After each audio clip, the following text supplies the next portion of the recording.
নমস্কার বন্ধুরা, লক্ষ্মীকুটির রান্নাঘরের পক্ষ থেকে সবাইকে অনেক অনেক স্বাগত জানাই। আজকে আমরা আরেকটি রান্নার দ্বিতীয় ভিডিও রেসিপি নিয়ে এসেছি। সেটি হলো পাঁচ তরকারি দিয়ে একটি লাবড়া বা ঘ্যাট। এই পাঁচ তরকারির মধ্যে আমরা দিয়েছি কুমড়ো, রাঙা আলু, গোল আলু, কাঁচকলা, বাঙাল ডাঁটা, শিম, ফুলকপি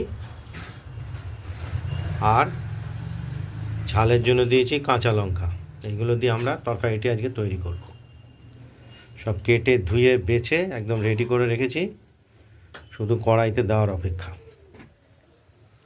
এবার আমরা কড়াইতে তেল গরম করতে দিয়েছি, ফোড়নও দেওয়া হয়েছে, শুকনো লঙ্কা, তেজপাতা আর মশলা হিসাবে দেবো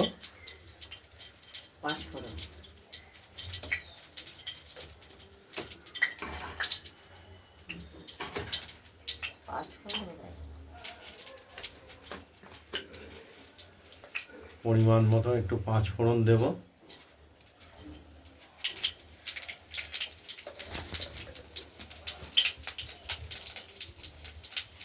এবার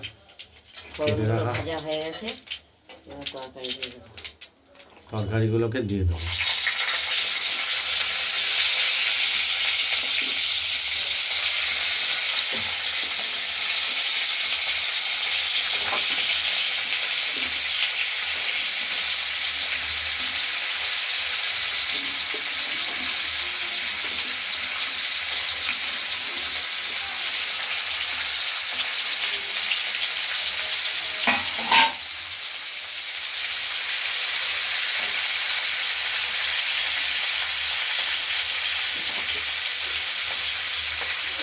এবার দিয়ে দেবো পরিমাণ মতো নুন,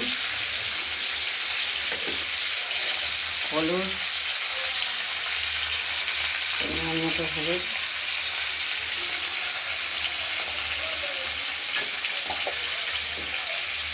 এবার নেড়ে চেড়ে ঢেকে দেবো। যদি জল বেরোয় ভালো, আর নেড়ে বেরোলে অল্প দেবো।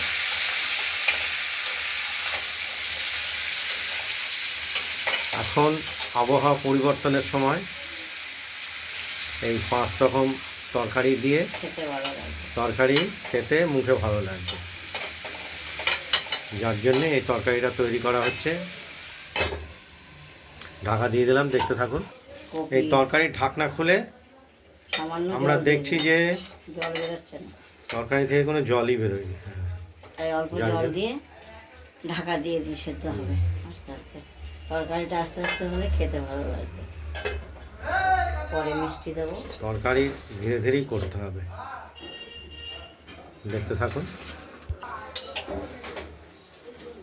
সব মজবে, নরম হবে, তবে খেতে ভালো হবে। এইভাবে নাড়বো চাড়বো, আবার ঢেকে দেবো। তরকারিটা হতেও সময় লাগবে, সব তরকারিটা সময় যাবে। নেড়ে দিলাম, আবার ঢাকা দিয়ে দিলাম। আবার কারবো তো তুমি বলো, বলবো কি করে। স্বাদের জন্য মিষ্টি দিয়ে দিলাম খানিকটা। এবার নেড়ে চেড়ে আবার ঢাকা দেবো। দেখি কতটা সেদ্ধ হয়েছে, কপিটা হয়েছে, আটার ডাটা ডাটাও সেদ্ধ হয়েছে। এইবার এই জলটা শুকলেই হয়ে যাবে। নেড়ে ছেড়ে দিলাম, দিয়ে ঢেকে দেবো। মাখা মাখা হবে।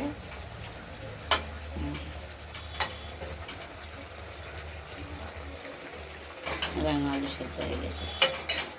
শিম শিম শিম চোখে দেখছি, শিমও সেদ্ধ হয়েছে। সব কিছুই মোটামুটি সেদ্ধ হয়েছে, আরও কিছুটা সময় লাগবে, দেখতে থাকুন। খেয়ে দেখো নুনটা। এই যে মাখো মাখো হয়ে গেছে, তরকারিটা রেডি হয়ে গেছে। এবার ওভেনটা নিভিয়ে দেবো।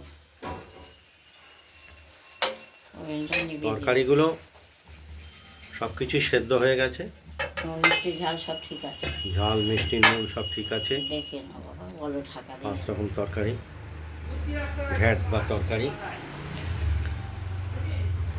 আপনাদের যদি এই 5 রকম তরকারি দিয়ে ঘ্যাট রেসিপিটি যদি ভালো লাগে, তাহলে আপনারা ঘ্যাট রেসিপিটি বানিয়ে ফেলুন, 5 তরকারি দিয়ে আমাকে কমেন্টে জানাবেন 5-এর আপনাদের বেশি আছে। এই 5 তরকারি দিয়ে ঘ্যাট রেসিপিটি কীরকম হয়েছে।